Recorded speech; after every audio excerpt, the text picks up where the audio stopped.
Hello. So, magte-10 AM na yan. Late na kami nagising kasi late na kami natulog. Wala kasing pasok today kasi Sunday.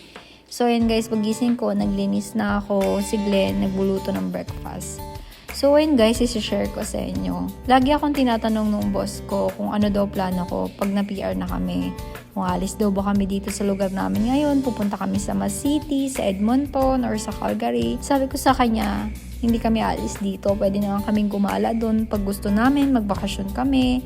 Kasi guys, dito sa lugar namin, sobrang layo niya. 12 hours yung layo sa Calgary, tapos 8 hours yung layo sa Edmonton. So, parang, alam mo yun, nandito naman kami para mag-ipon. Hindi yung parang gusto namin sa city para mas maraming bilihan. Pwede naman kami pumunta doon parang once in a blue moon, diba? Pwede naman namin yung gawin. Kaya sinabi ko dun sa amo ko na hindi kami aalis dito sa lugar na to.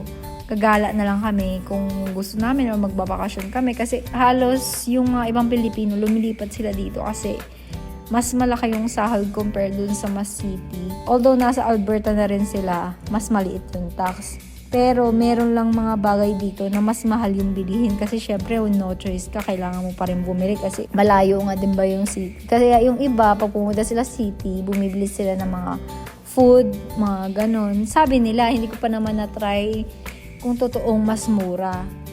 Tapos yun guys, kasi dito mas mura yung babayad sa bahay compared dun sa kakilala ko sa Edmonton, sa Calgary, parang mas mataas yung binabayaran nila doon. So, marami akong tatanong na mga galing Edmonton na lumipat sila dito kasi daw mas malaki yung sahod nila compared doon.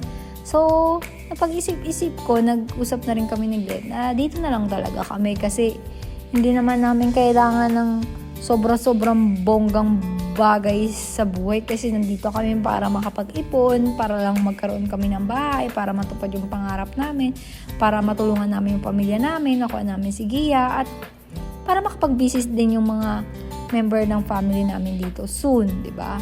So, ganun lang yung plano namin. Pag pumunta sila dito, di gagala na lang kami. Hindi naman namin kailangan ng, alam mo yun, dito kasi parang hindi mo naman kailangan kumain sa labas kasi parang pagod ka na sa trabaho. Parang ganun lang.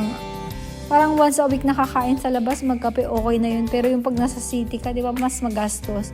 Kaya yun ang goal namin ni Glenn, dito na lang kami. At para mas makaipon pa kami ng marami. So, yun lang guys. Thank you guys for watching. Babush!